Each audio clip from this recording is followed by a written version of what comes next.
Welcome to Screen Hollywood, the home of movie news and entertainment. Don't forget to like, share, and subscribe. Hey everyone, and welcome back to Screen Hollywood. It's your host, Adam. If you're new here, hit the like, subscribe, and notification bell so you never miss an update. Also, subscribe and bookmark our international news publication at screenhollywood.com, where we release all the latest news and entertainment information first. Today, we're logging back into the grid. For years, we've been waiting, hoping, for a return to the digital frontier of Tron. And with Tron Aries, it's finally happening. The first look images are stunning. The aesthetic is incredible, and the hype machine is in full overdrive. But beneath that slick neon surface, some serious glitches are starting to appear in the source code. The director has made some truly baffling comments, and more alarmingly, multiple key stars from the previous films have flat out refused to return. Today, we are de-rezzing the marketing campaign to look at the worrying truth behind this production. Is Tron Aries the glorious sequel we've all been waiting for? Or is it a program heading for a catastrophic system crash? Let's find out. Okay, let's start with the man in the director's chair, Joachim Rønning. He's been doing the press rounds, trying to build excitement for the film's October release. But in a recent interview, he made a comment about the previous two films that I honestly had to read twice to believe. When talking about his new approach, he said, and I'm paraphrasing from the reports, that his one critique of the original Tron and Tron Legacy was that they lacked a little bit of heart. Lacked heart? I mean, seriously, the director of the new Tron movie, with a massive October release looming, has the absolute nerve to say that the beloved foundations of his franchise lacked emotional depth? This is not just a strange comment, it's a deeply concerning one. His primary objective right now should be to get the global Tron fanbase excited, to reassure them that the legacy is in safe hands, and get them back into cinemas. He needs to choose his words very carefully, and instead, he's chosen to casually insult the very films that made this sequel possible. Tron and Tron Legacy are beloved cult classics, and to say they lacked heart is baffling. Let's just talk about Legacy for a second. We have a story about Sam Flynn, a man who, as an 8-year-old boy, mysteriously loses his father, the single most important person in his life.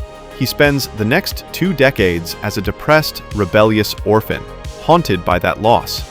He then goes on an epic journey of discovery and hope, entering a dangerous digital world in a desperate search for his long-lost dad. He finds him, and for a brief, beautiful moment, that hole in his life is filled. But then, he's forced to lose him all over again. This time, watching his father sacrifice himself in an ultimate act of love to save his son and the world. If a son's epic quest to find his father, only to lose him again in a final heroic act of self-sacrifice, if that isn't heart, then what the hell is? Joachim Rønning is already under enough pressure from Disney to smash the box office with this film. The fans are waiting, nervously, to see if he can deliver. And these types of comments will only annoy and alienate the very people he needs on his side. It shows a fundamental misunderstanding, or worse, a disrespect for what made those films resonate with us in the first place. It's a huge red flag. But the director's strange critique is just the tip of the iceberg. The more worrying news, the news that should have every fan concerned, is the number of big stars from the previous films who have outright refused to reprise their roles for Tron Aries. This is very, very worrying. And it begs the question, do they know something that we don't? In a recent interview, Rønning himself admitted that 2 former stars refused to appear. Let's break down who these are and why their absence is so significant. The first is Cillian Murphy. Now, you might remember he had a brief, uncredited cameo in Tron Legacy as Edward Dillinger Jr., the son of the original film's villain. It was a clear setup for him to be a major antagonist in a future film. Cillian Murphy's refusal to rejoin the cast is a hefty blow to the credibility of this production. Let's be honest. In 2025, fresh off his Oscar win, Cillian Murphy certainly has a greater, more respected Hollywood presence than Jared Leto. Having him on board would have been a massive boost to the cast and a signal of quality. His decision to pass is a significant loss. But the biggest blow of all, the one that truly hurts the legacy of this franchise, is the absence of Garrett Hedlund as Sam Flynn. Fans absolutely loved Sam in Legacy. We went on that courageous journey with him, and he won everyone's hearts. The entire film was structured to perfectly tee him up to take over the franchise from Jeff Bridges. He was the future. And here's what makes his refusal so damning. Garrett Hedlund is an official, self-declared Tron fanboy. He's admitted it for years. He rejoiced when he landed the role of Sam.